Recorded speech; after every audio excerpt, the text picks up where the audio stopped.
Assalamualaikum warahmatullahi wabarakatuh. Bismillahirrahmanirrahim. Alhamdulillahi rabbil alamin.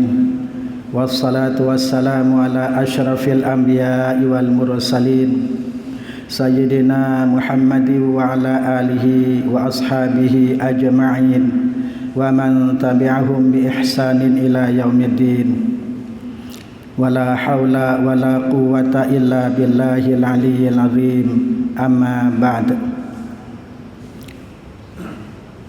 Ayuhal hadirun al-kiram rahimani wa rahimakumullah. Para hadirin jamaah salatul subhi yang dirahmati dan dimuliakan Allah Subhanahu wa taala. Alhamdulillahi wa syukrulillah atas berkat rahmat, taufik, hidayah, inayah dan nikmatnya yang tak terhingga yang telah dilimpahkan kepada kita semua, terutama nikmat iman dan nikmat Islam, sehingga kita bisa hadir, berkumpul, bermuajahah dan sekaligus bersilaturahim di masjid yang mubarak ini dalam rangka kajian rutinitas kita tentang kitab Kasyifatus Saja yang merupakan syarah dari kitab Matan Safinatun Najah, dengan harapan mudah-mudahan kajian kita di pagi hari ini benar-benar mendapatkan rahmat, taufik, hidayah dan ridha Allah Subhanahu wa taala. Dan mudah-mudahan apa yang akan kita kaji di pagi hari ini benar-benar bermanfaat fid din wa dunya wal akhirah. Amin ya rabbal alamin. Hadirin yang dirahmati dan dimuliakan Allah Subhanahu wa taala. Pada pertemuan di pagi hari ini, insyaallah ini merupakan kajian yang terakhir dari pembahasan tentang kalimat hauqalah, yakni ucapan la haula wala quwwata illa billahil aliyyil azim.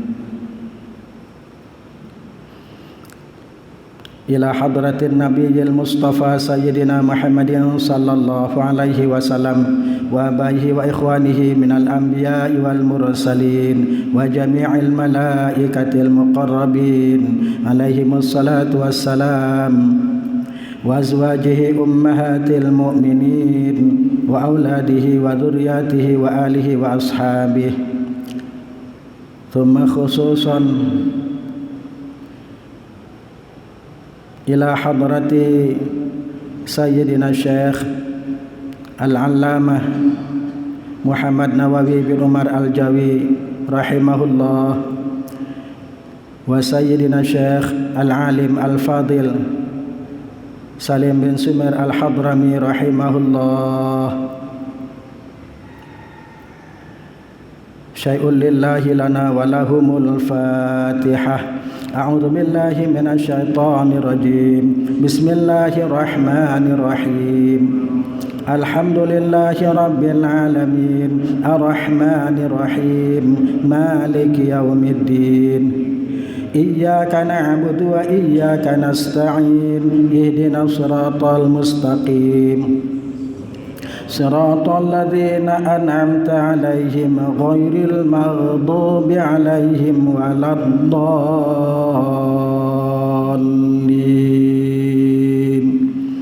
Amin.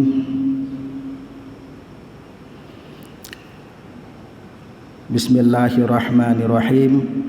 Tambihun ay hadza tambihun. Ini adalah suatu peringatan. Qala al-ulama'u radhiyallahu anhum. Telah berkata para ulama radhiyallahu anhum, semoga Allah meridhai mereka semua. I'lam, ketahuilah, annahu la yuthabu dzakirun ala dzikrihi. I'lam, ketahuilah olehmu, annahu sesungguhnya la yuthabu dzakirun, tidak akan diberikan pahala orang yang berzikir, ala zikrihi, atas zikirnya, illa, kecuali idza arafa, apabila dia mengetahui maknahu, akan maknanya, ai makna zikri, akan makna zikirnya, walau ijmalan, walaupun hanya secara garis besar atau secara global. Bi khilafil Qur'ani, berbeda dengan Al-Qur'an. Fayuthabu qari'uhu mutlaqan, maka akan diberikan pahala orang yang membacanya, ay qari'ul Qur'an, orang yang membaca Al-Qur'an, mutlaqan, secara mutlak. Nabbaha ala dzalikal qalyubiyyu, telah memberikan peringatan akan hal ini, ala dzalika, atas yang demikian itu, al-Qalyubiyyu, oleh Asy-Syaikh Al-Qalyubi. Asy-Syaikh Al-Qalyubi menjelaskan di dalam alinea ini bahwa tidak akan diberikan pahala orang yang berzikir atas zikirnya apabila dia tidak mengetahui akan makna zikirnya, walau ijmalan, walaupun hanya secara global. Artinya kalau kita berzikir sementara kita tidak faham apa yang kita ucapkan, maka Allah tidak akan memberikan pahala. Sebab orang yang berzikir adalah orang yang ingat. Kalau tidak tahu makna zikir, berarti orang itu bukan orang yang ingat. Misalnya seumpama orang berzikir mengucapkan kalimat tahlil misalnya, la ilaha illallah, dia sama sekali tidak faham apa yang dia ucapkan, walaupun hanya secara global. Tidak harus faham maknanya secara terperinci. Kalau kita perinci makna dari zikir kalimah tahlil, la ilaha illallah, makna yang terperinci, la, tidak ada. Nah ini seperti yang sebelumnya kita bahas tentang la nafiatul lil jinsi, la yang menafikan segala jenis. Jadi la yang mendahului kalimat ilaha yang ada di dalam ucapan tahlil la ilaha illallah adalah sama seperti la yang ada atau yang mendahului kalimat haula yang ada di dalam ucapan la haula wala quwwata illa billahil aliyil azim. La, tidak ada sama sekali. Ilaha, sesembahan, Tuhan.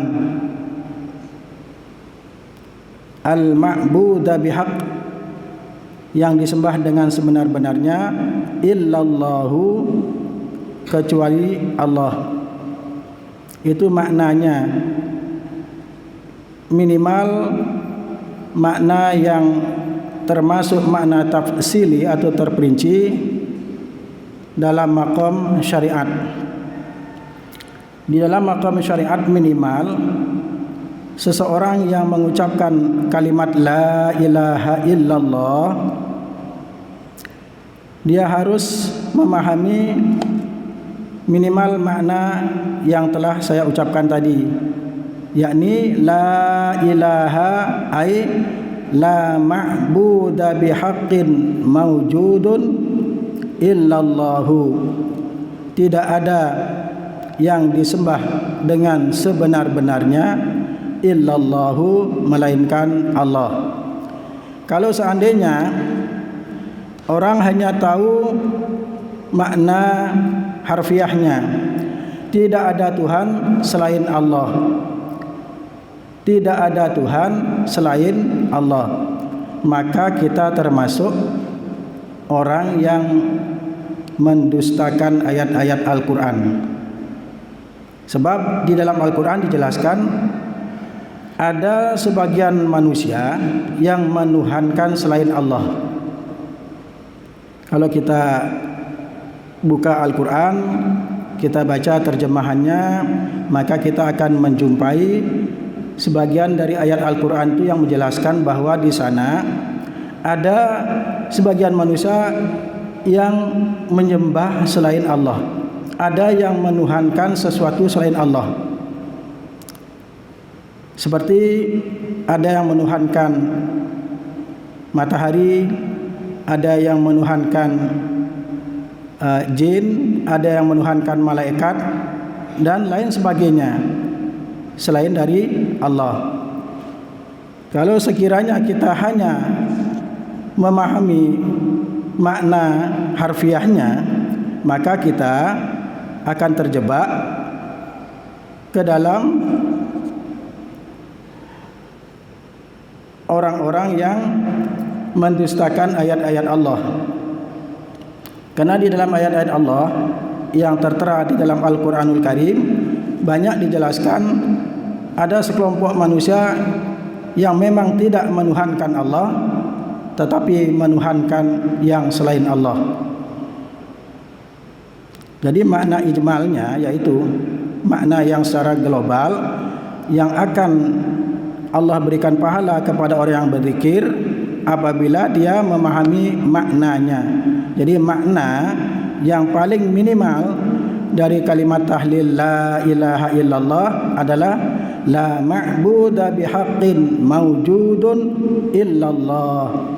Tidak ada Tuhan yang berhak disembah, mawjudun yang bersifat wujud, illallah melainkan Allah. Ini minimal yang harus kita fahami dalam maqam syariat. Karena ada maqam-maqam yang di atasnya. Apa pengertian la ilaha illallah dalam maqam thariqah? Apa pengertian la ilaha illallah dalam maqam hakikat? Dan apa pula pengertian la ilaha illallah dalam maqam ma'rifat? Ya, kita di sini hanya memfokuskan dalam hal syariatnya. Kita tidak akan menjelaskan secara mendalam atau secara panjang lebar sampai kepada pengertian dalam makom yang lainnya.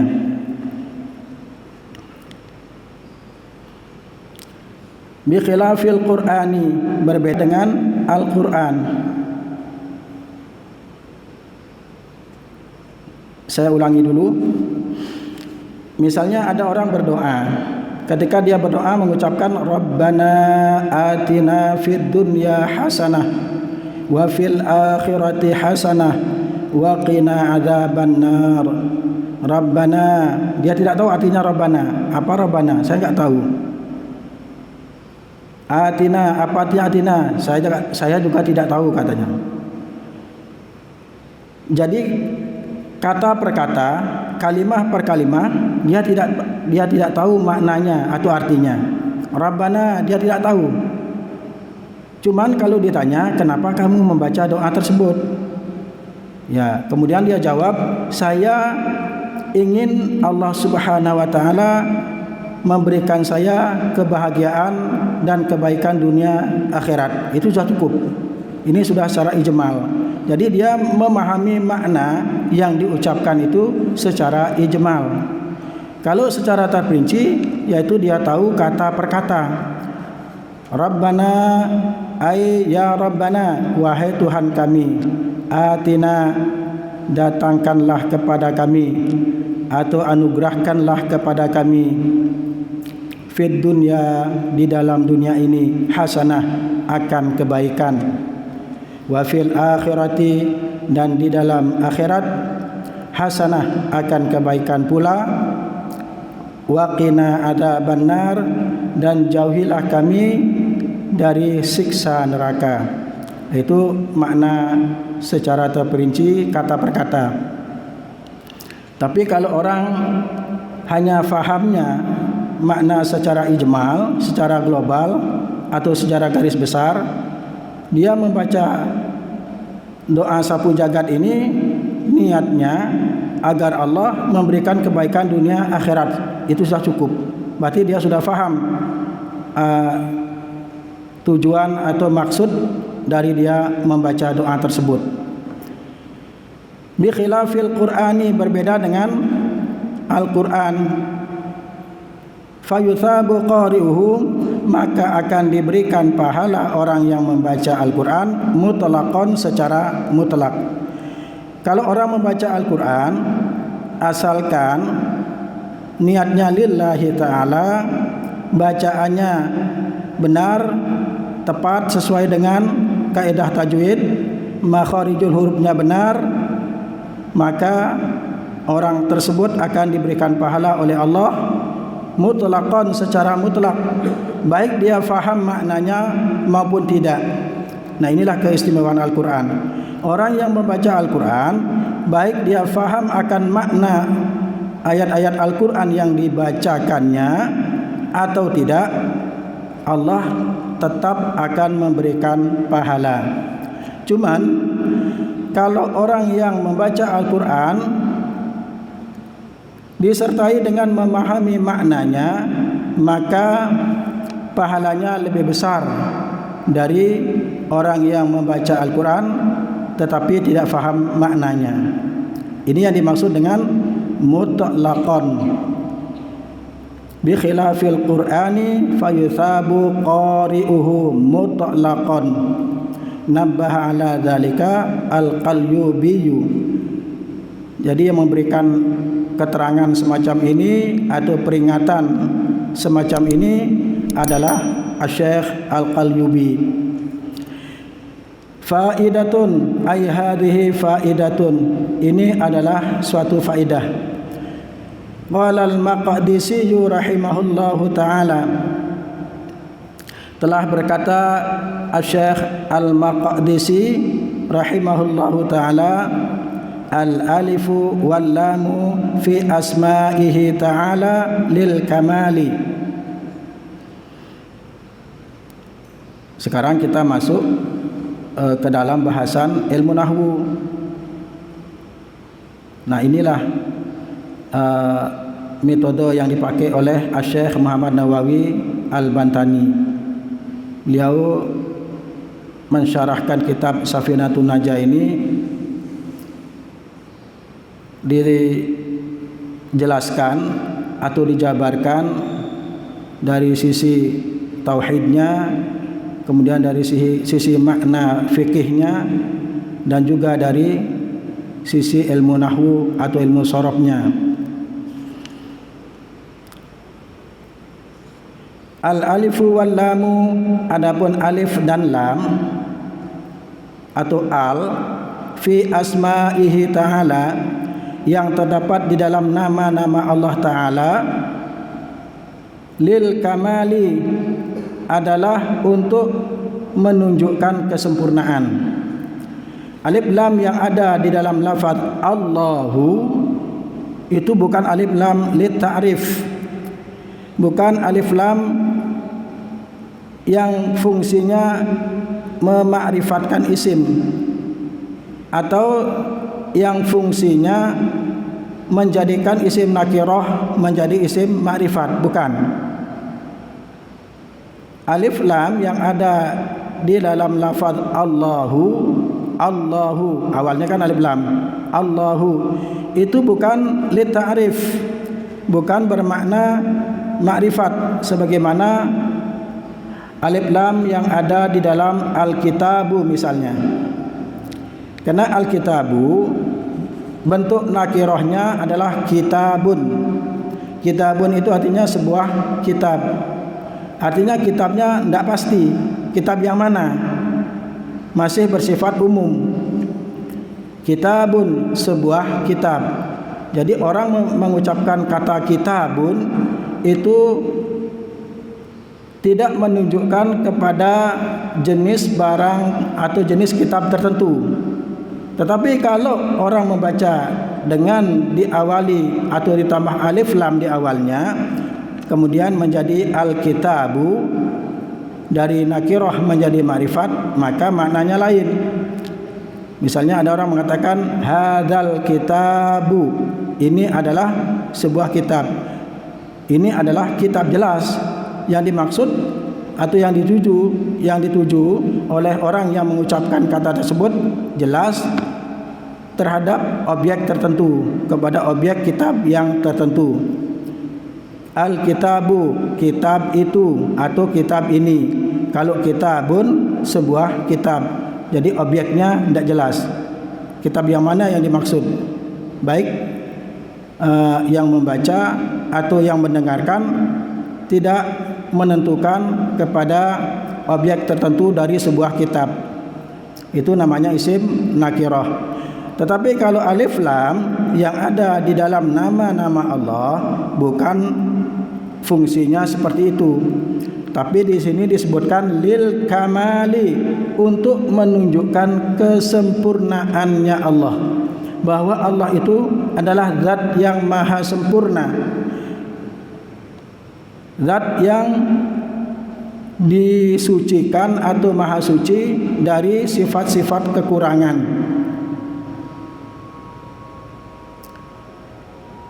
La lil umumi, alif lam yang ada di dalam nama-nama Allah, la lil umuli, bukan untuk menunjukkan pengertian umum. La lil umumi, bukan untuk menunjukkan pengertian umum.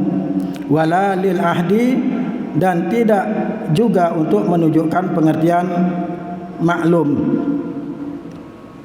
Qala Sibawaihi, telah berkata Imam Sibawai, takunu lamu ta'rifi lil kamali, adalah lamu ta'rif, keberadaan lamu ta'rif yaitu alif lam yang berfungsi untuk menjadikan isim nakirah menjadi ma'rifat,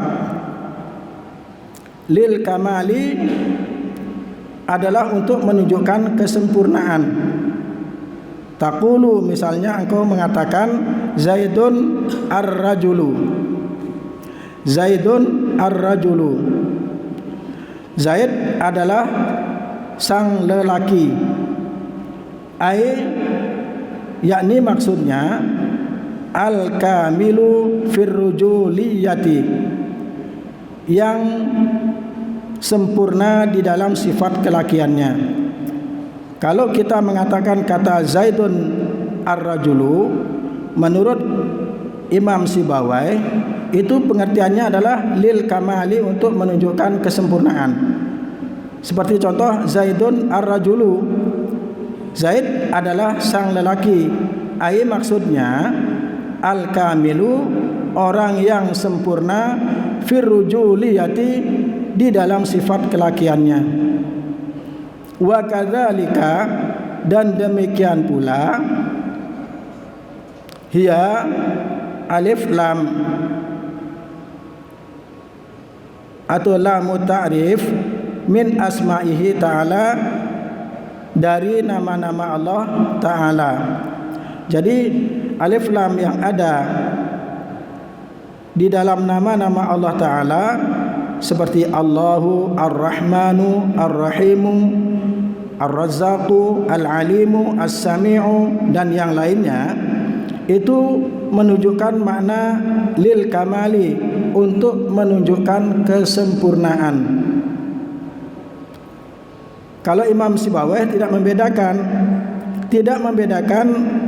alif lam yang ada di dalam nama-nama Allah maupun yang ada di dalam nama-nama selain Allah.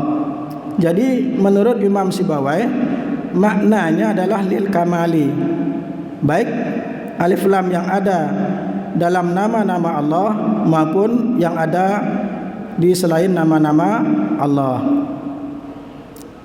ada perbedaan pendapat antara Imam Sibawai mengkaji makna lamu ta'rif dengan Al-Imam atau Syekh Al-Maqdisi. Tapi kalau perbedaan ulama antara yang satu dengan yang lain itu adalah rahmat. Ikhtilafu ummati rahmah. Perbedaan di antara umatku adalah rahmat. Bukan perbedaan secara umum, artinya bukan perbedaan pendapat untuk semua orang, tidak. Tapi ini khusus perbedaan di kalangan para ulama. Jadinya misalnya saya berbeda pendapat dengan Anda itu bukan bukan rahmat, karena kita bukan ulama.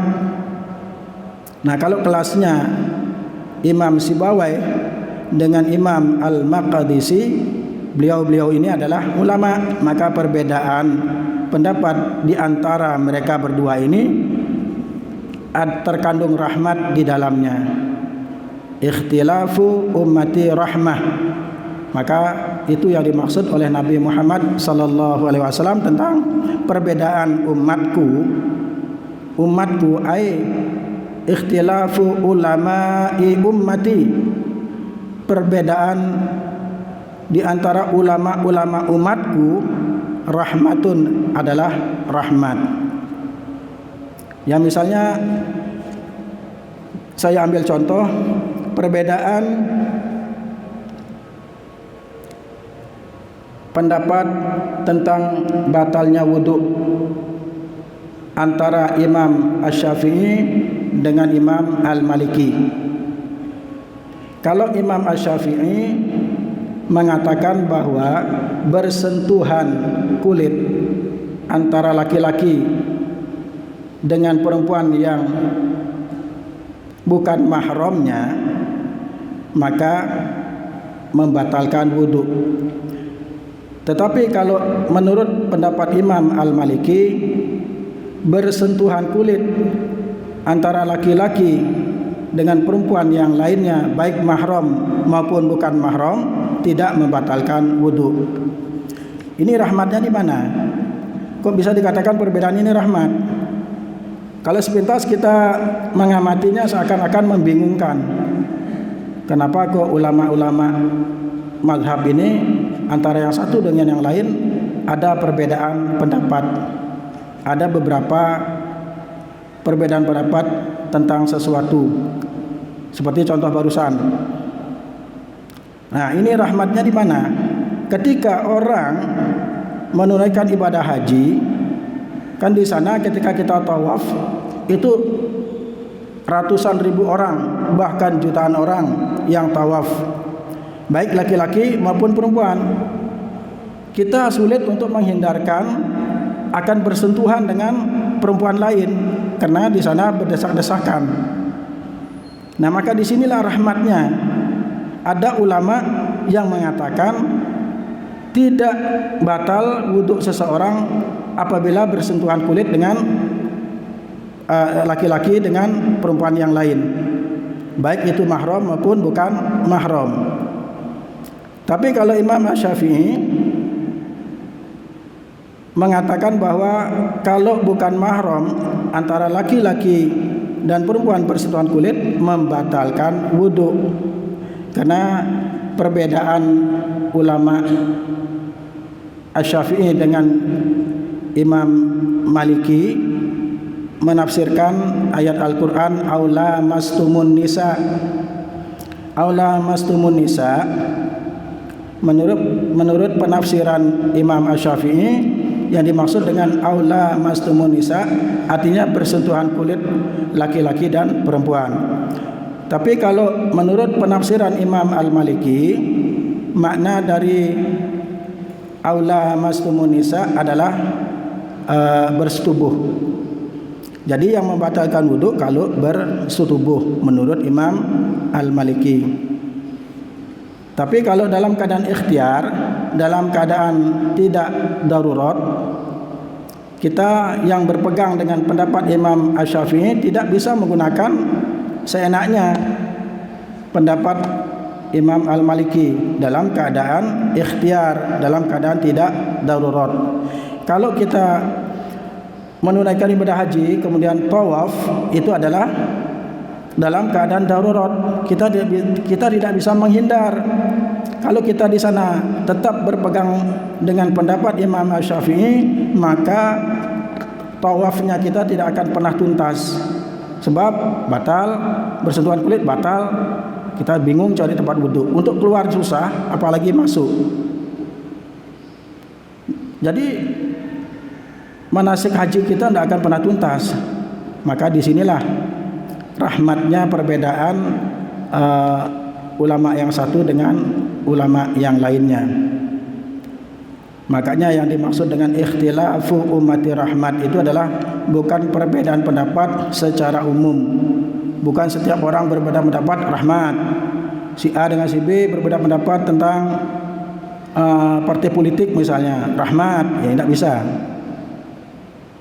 Karena ini spesifik pembahasannya dalam bidang agama.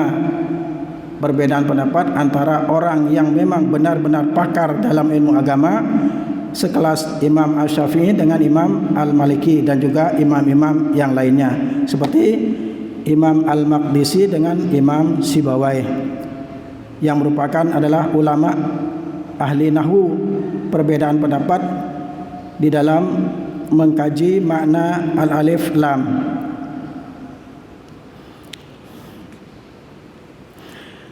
Zakara hadainil qaulaini, telah menuturkan hadainil qaulaini akan dua pendapat ini, hadainil qaulaini akan dua pendapat ini, Ahmadut Tunisiyu fi nashril la'i, Syekh Ahmad At-Tunisi di dalam kitab Nashrul La'i. Jadi keterangan ini ada atau tertera di dalam kitab Nashrul La'i yang dijelaskan atau yang ditaklif oleh Syekh Ahmad At-Tunisi. Syekh Ahmad ini adalah orang Tunisia, orang Afrika. Wa'lam, dan ketahuilah olehmu, anna lafzal jalalati, sesungguhnya lafaz jalalah, yakni lafaz Allah, a'raful ma'arifi bittifaqin, adalah paling ma'rifatnya di antara isim-isim ma'rifat, bittifaqin, dengan kesepakatan ulama nahwu. Artinya tidak satu pun ulama nahwu yang berbeda pendapat tentang lafzul jalalah yang merupakan a'raful ma'arif, paling ma'rifatnya isim ma'rifat. Ya, kalau kita renungkan secara mendalam, memang benar bahwa lafzul jalalah atau lafaz Allahu yang merupakan nama dari Tuhan yang berhak disembah dengan sebenar-benarnya adalah a'raful ma'arifi, adalah paling ma'rifatnya di antara isim-isim ma'rifat. Nama Allah ini adalah nama yang paling populer di jagat raya ini. Ada isim ma'rifat yang lain selain nama Allah, seperti nama Jibril, dan nama-nama yang lainnya. Itu walaupun banyak orang yang mengenal siapa itu Jibril, tapi masih ada batasan, ada batasannya. Artinya tidak setiap orang mengetahui bahwa Jibril itu adalah malaikat. Tapi kalau disebut nama Allah, maka orang faham bahwa itu adalah nama Tuhan. Baik dia orang Islam, baik dia orang yang beriman maupun dia orang kafir. Orang kafir pun tahu bahwa Allah itu adalah nama Tuhan. Ini yang dimaksud dengan a'raful ma'arifi. Makanya ada sebagian ulama yang menafsirkan kata la ilaha illallah, tidak ada yang nyata melainkan Allah. Memang hakikatnya yang paling nyata adalah Allah. Tidak ada yang nyata selain Allah. Kita ini nyata, kita ini wujud karena diwujudkan oleh Allah. Kita ini kelihatannya nyata sekarang, ada, kayak saya ada sekarang, nyata, bisa dilihat. Ya karena dinyatakan atau diwujudkan Allah. Zat yang menyatakan, yang mewujudkan itu maka lebih nyata. Cuman kita tidak sadar bahwa Allah lah zat yang paling nyata di jagat raya ini. Makanya ada ulama yang menerjemahkan la ilaha illallah, tidak ada yang nyata melainkan Allah. Jadi pada hakikatnya selain Allah itu sesuatu yang tidak ada. Kenapa dikatakan sesuatu yang tidak ada? Karena adanya diadakan oleh Allah, tapi wujudnya Allah tidak ada yang menjadikan. Allah wujud dengan sendirinya. Tapi kalau makhluk diwujudkan oleh Allah. Pantas kalau dikatakan la ilaha illallah, tidak ada yang nyata melainkan Allah. Jadi zat yang paling nyata adalah Allah. Maka pantas Imam Sibawayh mengatakan a'raful ma'arifi, atau semua ulama nahwu mengatakan a'raful ma'arifi adalah lafzul jalalah. Lafaz Allah atau lafaz jalalah, a'raful ma'arifi adalah paling ma'rifatnya di antara isim-isim ma'rifat bittifaqin, dengan kesepakatan para ulama nahwu. Wa yuhka, dan dihikayatkan atau diceritakan an-Sibawayhi, sesungguhnya Imam Sibawayh ru'ya fil manami, dilihat di dalam tidur, artinya diimpikan oleh seseorang ulama. Imam Sibawayh pernah diimpikan oleh seorang ulama, wa akhbara, dan dia menginformasikan atau mengkhabarkan. Imam Sibawayh memberitahu atau mengkhabarkan bi annallaha ta'ala, sesungguhnya Allah Ta'ala akramahu, telah memuliakan Imam Sibawayh bi karamatin azimatin, dengan kemuliaan yang sangat agung. Jadi ulama yang memimpikan Imam Sibawayh ini mengatakan di dalam mimpinya, Imam Sibawayh mengatakan atau menginformasikan kepada ulama tersebut di dalam mimpi itu, sesungguhnya Allah Ta'ala telah memuliakan Imam Sibawayh bi karamatin azimatin, dengan kemuliaan yang sangat agung atau dengan kemuliaan yang sangat besar. Kenapa? Biqaulihi, dengan sebab perkataan Imam Sibawayh, annasma'ahu ta'ala, sesungguhnya nama Allah Ta'ala a'raful ma'arifi, adalah paling ma'rifatnya di antara isim ma'rifat.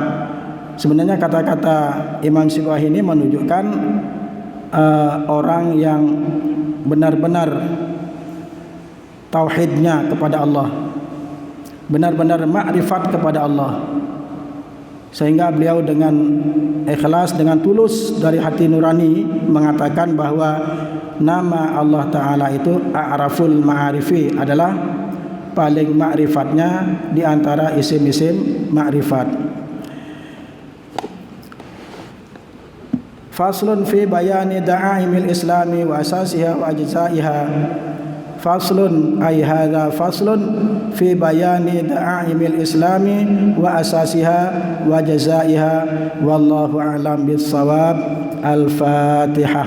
A'udzu billahi minasyaitonir rajim. Bismillahirrahmanirrahim. Alhamdulillahi rabbil alamin. Arrahmanir rahim. Maliki yaumiddin. Iyyaka na'budu wa iyyaka nasta'in.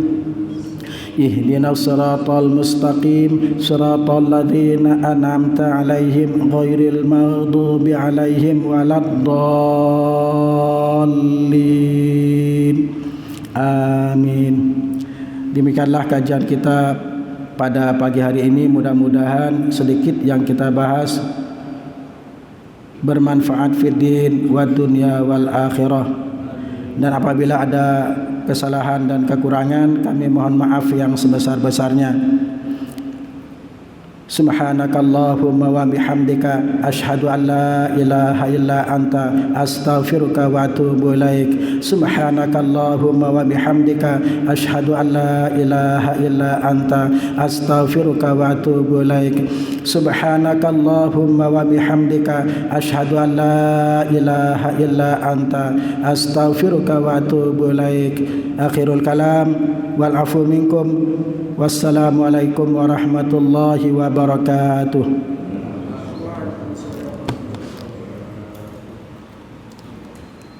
Allahumma salli ala Muhammad ya Rabbi salli alaihi wasallim. Allahumma salli ala Muhammad ya Rabbi salli alaihi wasallim. Sallallahu ala Muhammad sallallahu alaihi wasallam. قد كفاني علم ربي من سؤالي واختياري فدعائي وابتهالي شاهد لي بافتقاري.